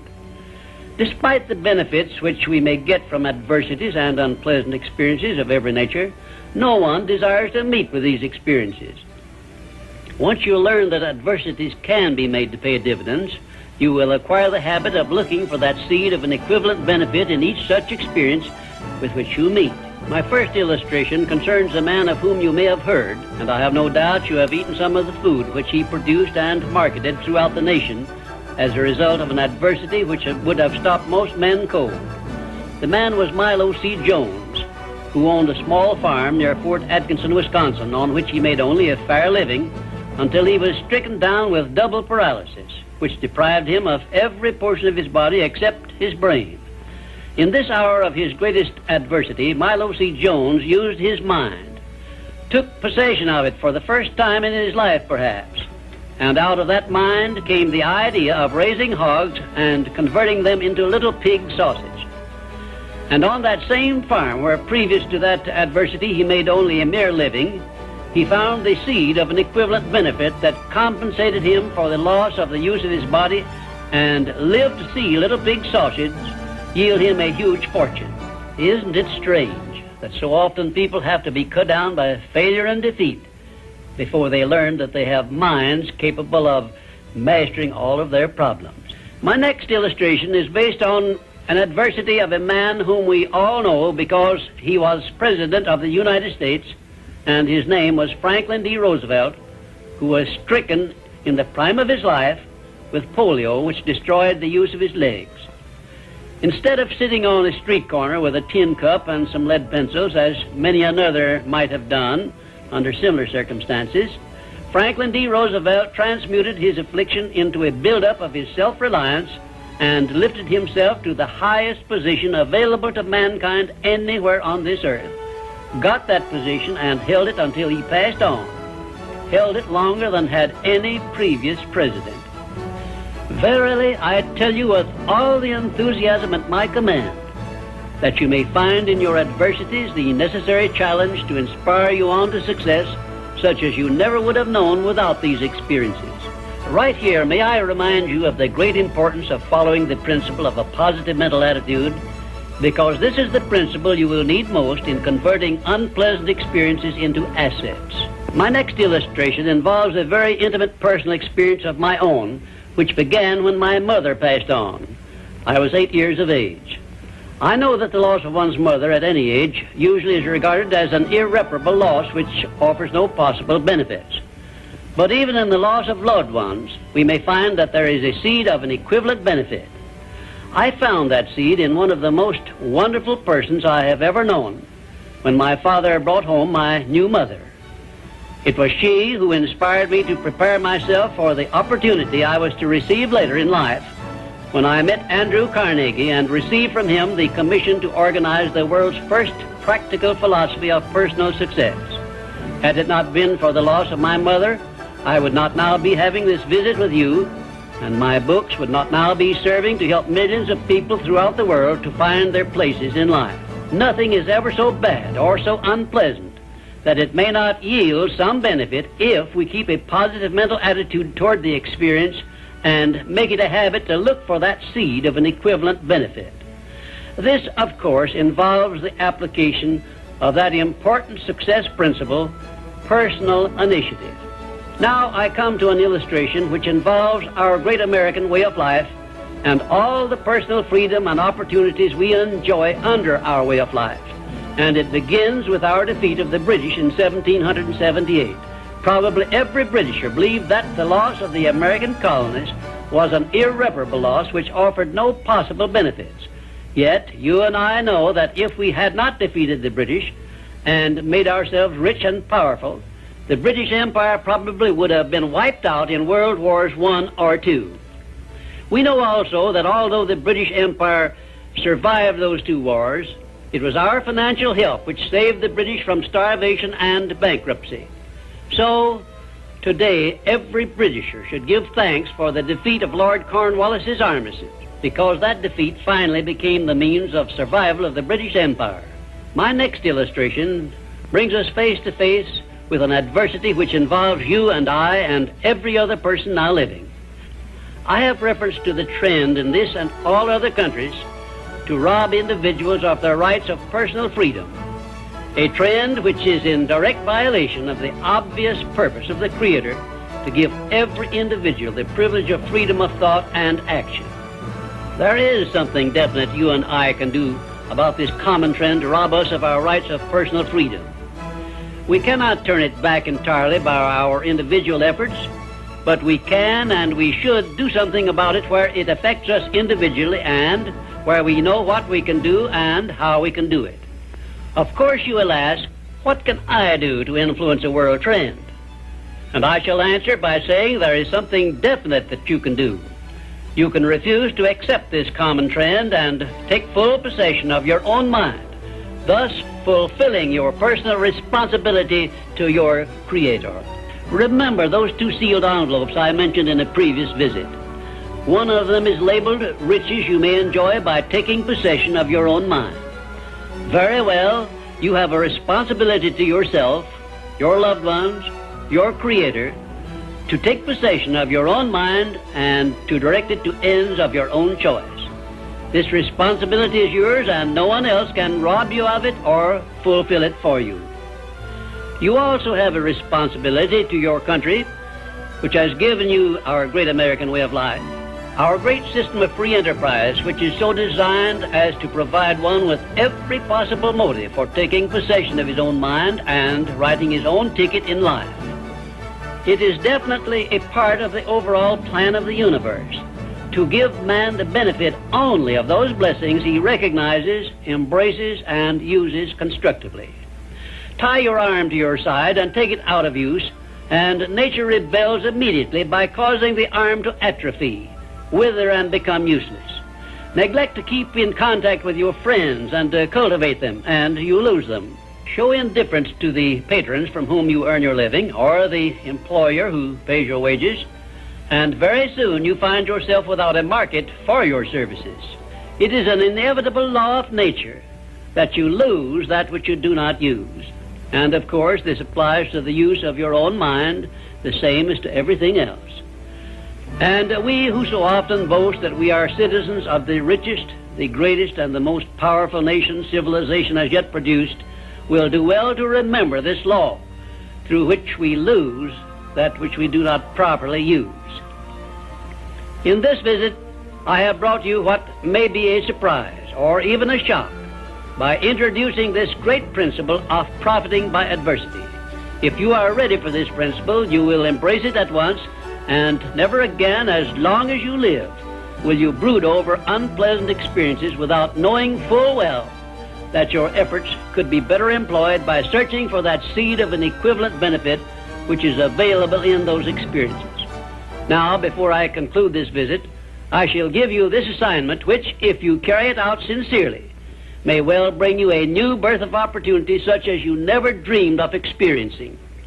Go back into your past experiences, study each adversity and failure you may have experienced, and look for that seed of an equivalent benefit you had not before discovered, and you may find yourself richer than you believed yourself to be.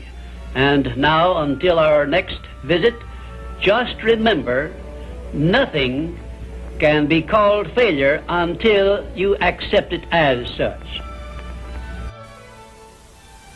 We have now come to our 11th visit, where I shall present creative vision, the success principle which is responsible for the building of all of our plans, aims, and purposes. It has been said that the imagination is the workshop wherein we fashion the purposes of our brain and the ideals of our soul. I do not know of a better definition of imagination than this. There are two forms of imagination. First, there is synthetic imagination, which consists of organizing and putting together of recognized ideas, concepts, and facts arranged in a new combination. Very seldom does anyone create an idea or anything else absolutely new. Nearly everything known to civilization is but a combination of something that is old. Secondly, there is creative imagination, which operates through the sixth sense and has its base in the subconscious section of the brain and serves as the exclusive medium through which basically new ideas or facts are revealed. Let me give you some examples of synthetic imagination in action. 1. Edison's invention of the incandescent electric lamp was the creation of synthetic imagination because it was created by bringing together in a new combination two old and well-known principles. 2. Clarence Saunders' idea on which the Piggly Wiggly store system was based was the result of synthetic imagination because he merely borrowed the self-help cafeteria plan and introduced it into the grocery store business. But despite the simplicity of the plan, it is said to have yielded its organizer $4 million during the first 4 years after it was put to work. 3. Henry Ford's first automobile was created through synthetic imagination by the simple procedure of bringing together the well-known method of transportation, the horse and buggy, and the steam-propelled thrashing machine. Both ideas were old, but it remained for Henry Ford to combine them in a new method of use, and he made himself the most distinguished industrialist of his era by his achievement, not to mention a fabulous fortune. 4. The man who dipped a hunk of ice cream in chocolate, placed a stick in it for a handle, and called it Eskimo pie, used synthetic imagination and started a new industry which still has a widespread outlet and grosses annually a huge sum. It is safe to assume that the creator of this simple plan of merchandising was well compensated for his use of his synthetic imagination. 5. F.W. Woolworth made use of synthetic imagination by the simple procedure of setting up a retail store in which a large variety of merchandise retailing at 5 and 10 cents per item was offered to the public.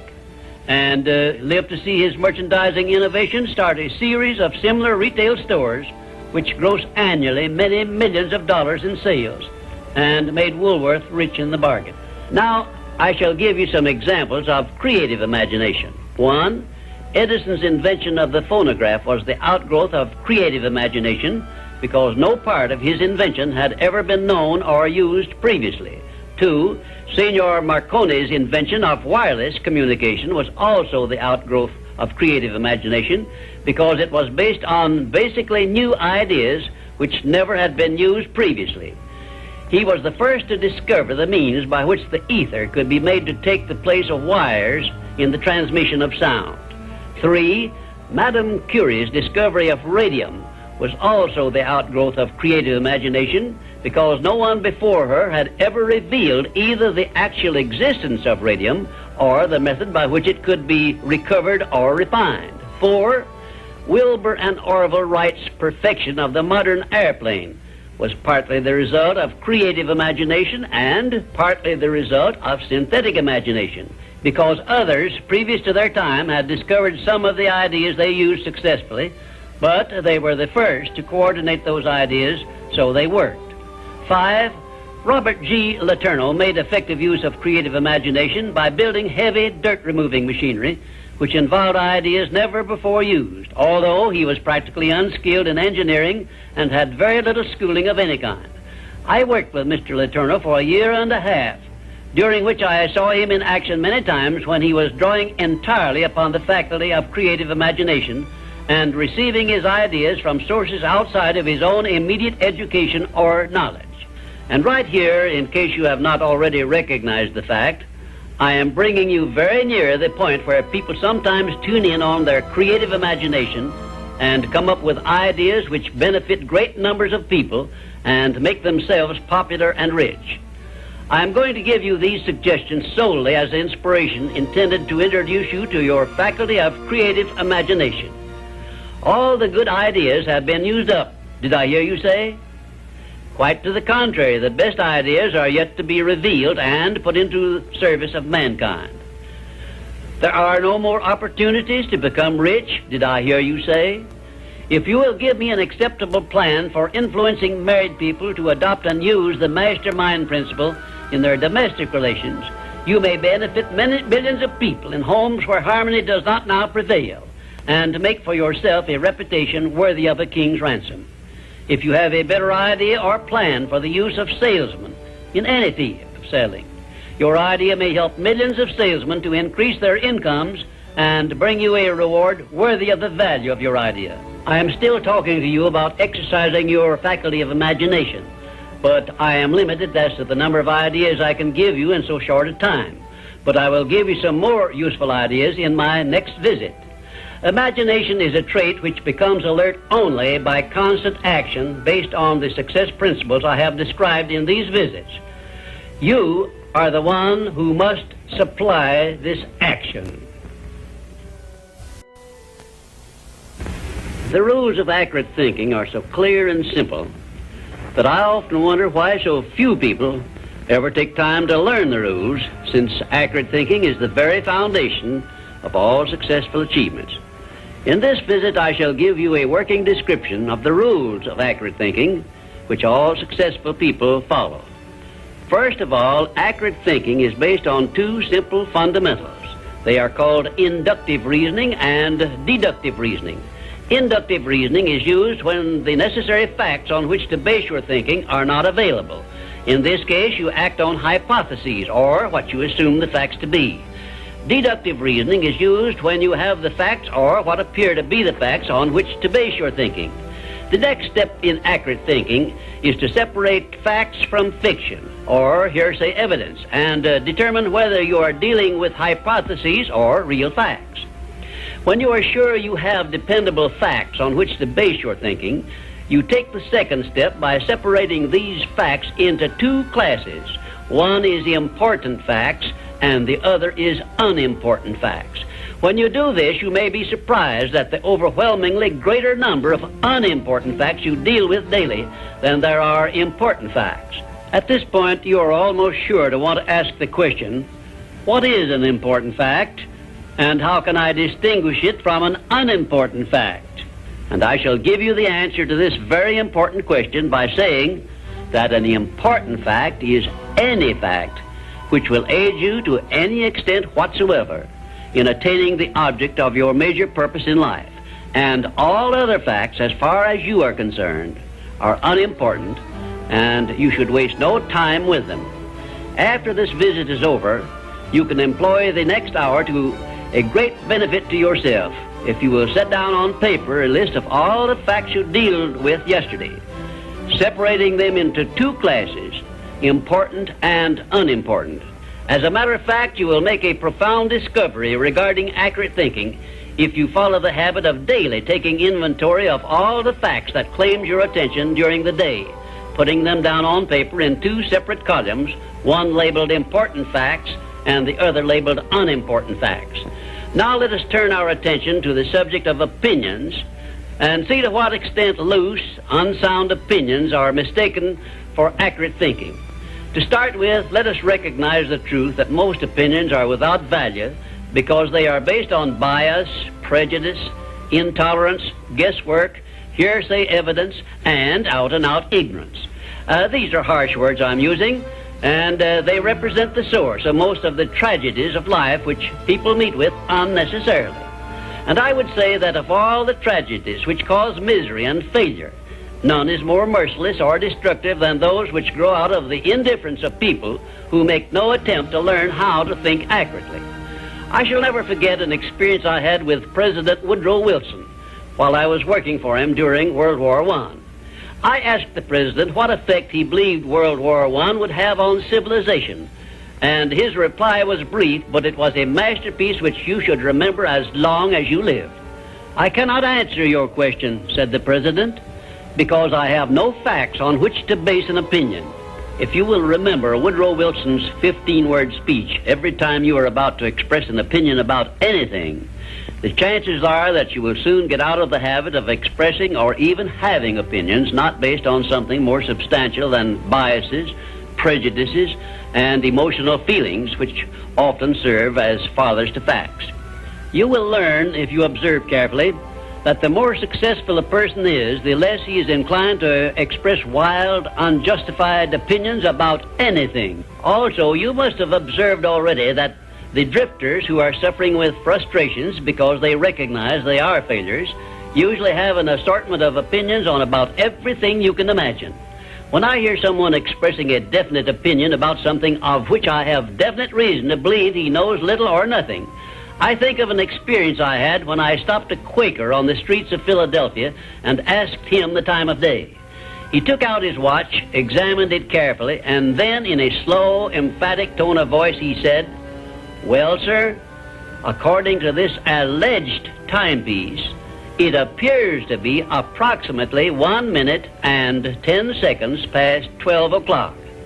I was particularly impressed by the care with which this Quaker identified the source of his information which he was passing on to me, and I often thought afterward how beneficial it would be if all people who express opinions or give out information would take the time to identify the source from which they were able to speak. I cannot influence all people to engage in this sort of safe thinking, but I can suggest that you give it consideration in connection with this visit on the subject of accurate thinking. Now, I shall give you a simple rule which may help you avoid being misled by unsound opinions expressed by other people. When you hear someone make a statement which your reason cannot accept as being sound, or which you question or should, for safety's sake, question for any reason whatsoever, ask a simple forward question. How do you know? Then stand firm on that question and either force the speaker to identify the source from which he got the information he is endeavoring to pass on as facts, or reject the statement entirely as if it had not been made. And do this no matter who is speaking or what may be his reputation for truth and veracity. Remember, you are given as your richest birthright the privilege of controlling your own thoughts. Therefore, treat this divine gift with the profound respect to which it is entitled, and do not allow anyone to do your thinking for you or to influence your thinking in any manner whatsoever. except by the rules of accurate thinking I am passing on to you. Follow this procedure regardless of what people think or say about your method of thinking. If they wish to call you a cynic or a doubting Thomas, let that be their misfortune. But for your own good, go right on thinking by rules which will save you from many mistakes and tragedies throughout your life. Now I will give you 7 rules to follow, which, if you memorize them and follow them as a daily habit, may bring you top rating as an accurate thinker. 1. Never accept the opinions of other people as being facts until you have learned the source of those opinions and satisfied yourself of their accuracy. 2. Remember that free advice, no matter from whom it is received, will bear the closest of examination before it is acted upon as safe. And generally speaking, this sort of advice is worth exactly what it costs. 3.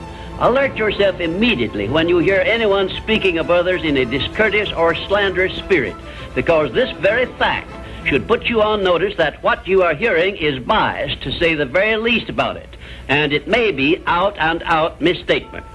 4. In asking others for information, do not disclose to them what you wish the information to be, because most people have the bad habit of trying to please under such circumstances. Well-measured, tactful questions can be of great benefit to you in thinking accurately. 5. Remember that anything which exists anywhere throughout the universe is capable of proof, and where no such proof is available, it is safer to assume nothing exists. 6. One of the great unexplainable miracles consists in the fact that both truth and falsehood, no matter by what means they may be expressed, carry with them a silent, invisible means of identifying themselves as such. Therefore, remember this truth and begin developing the necessary intuitive faculty to enable you to sense what is false and what is true. 7. Follow the habit of asking, how do you know, when anyone makes a statement you cannot identify as true. Follow this habit faithfully, and you will see many persons squirm and turn red in the face when you insist upon a direct reply. The most accurate thinkers are the scientists. They investigate with open minds and never allow their wishes to become the fathers of facts, but deal with each fact as it is, not as they would like it to be. Now, one final word of warning I feel I should leave with you. Study yourself carefully, and you may discover that your own emotions are your greatest handicap in the business of accurate thinking.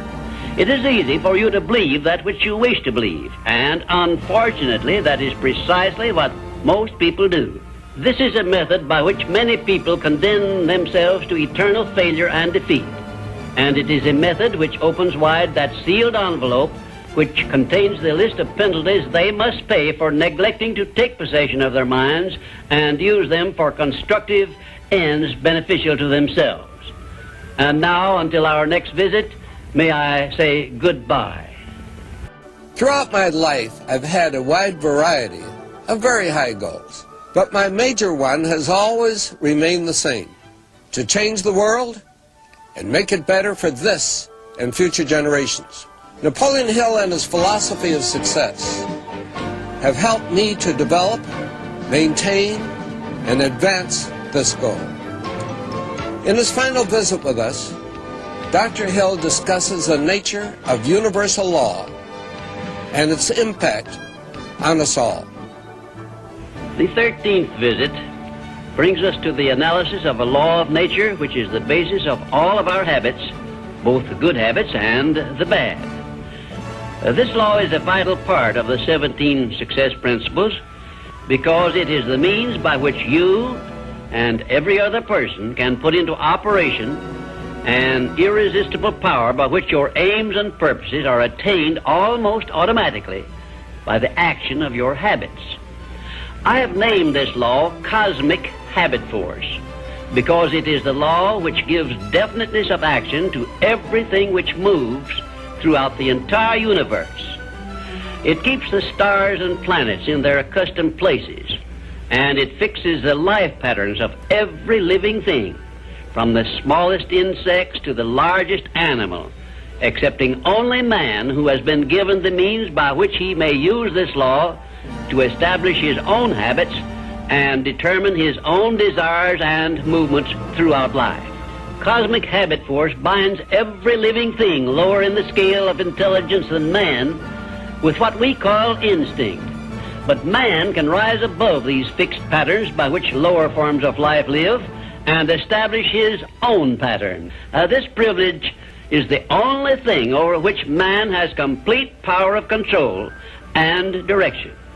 And it is interesting to observe that the Creator never gives man any form of riches without sending along with it the means by which man may do whatever he pleases with those riches. Like every other natural law, cosmic habit force has both a positive and a negative potential application. The negative application of this law is called hypnotic rhythm, which means, among other possible results, it fastens upon individuals that by our neglect to fix our thoughts upon the things we desire in life and thereby gain the power of cosmic habit force in attaining these desires, the law automatically acts through the negative hypnotic rhythm feature and fixes our minds on the things we do not desire and attracts to us the physical counterpart of these desires. Understand this principle of the law of cosmic habit force, and obviously you will have a better conception as to how essential it is to keep your mind occupied with the life pattern and the things and circumstances you desire until this pattern is taken over and made permanent by cosmic habit force. Cosmic habit force is the watchdog, so to speak, which looks over your shoulder all through life, examines every thought you release, every act in which you engage, and forces upon you the penalties or the rewards in those two sealed envelopes I described in a previous visit. When you understand the principle of cosmic habit force, it is clear enough that you cannot go through life without using the power of this law to carry out the circumstances and the desires you voluntarily choose, or, by your neglect, allow the same law to force you to pay the penalties I described. You have a power of choice here, the same as in all other things, but your neglect to exercise this power brings certain, if not always swift, retribution upon you. Perhaps you now see why I warned you in a previous visit that the two sealed envelopes were not imaginary but real. And of course you now understand that you must avail yourself of the benefits of one or be forced to accept the penalties of the other. There is no halfway compromise for any human being. Ponder over this profound truth and you will probably get a more impressive understanding of the power which is available to you through the application of the 17 success principles of the science of success. And you may also acquire a better understanding as to why these 17 principles have spread throughout the world without organized business management behind them. Why this science of success philosophy is believed to have brought personal success to more people than has any other philosophy designed to help individuals to take possession of their own minds. The nearest to a description of the law of cosmic habit force I have seen is Emerson's law of compensation, in which he so clearly established the truth that nothing ever just happens by luck, but every effect has its definite cause, albeit we often observe effects, the causes of which we cannot isolate or understand.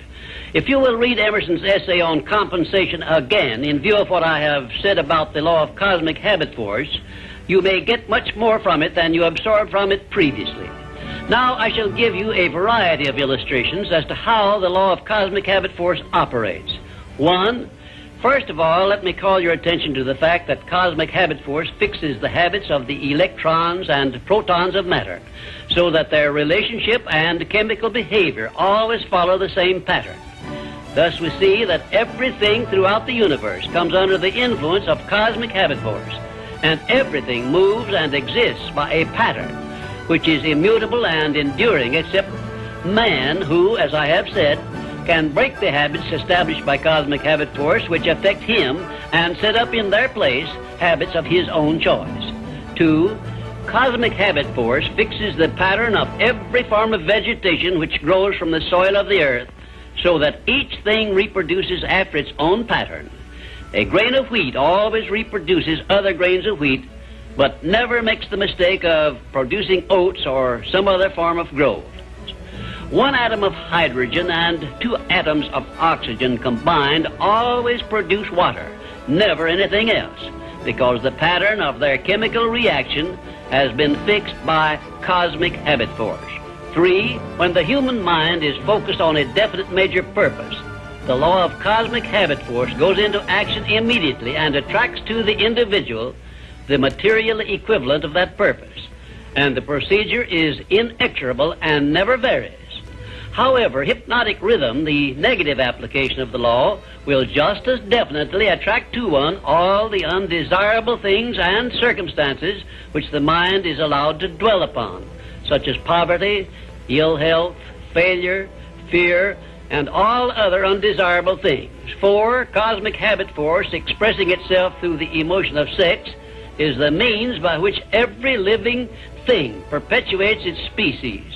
Understand this truth, and you will better understand the irresistible forces of the profound emotion of sex, the means by which nature creates all living things.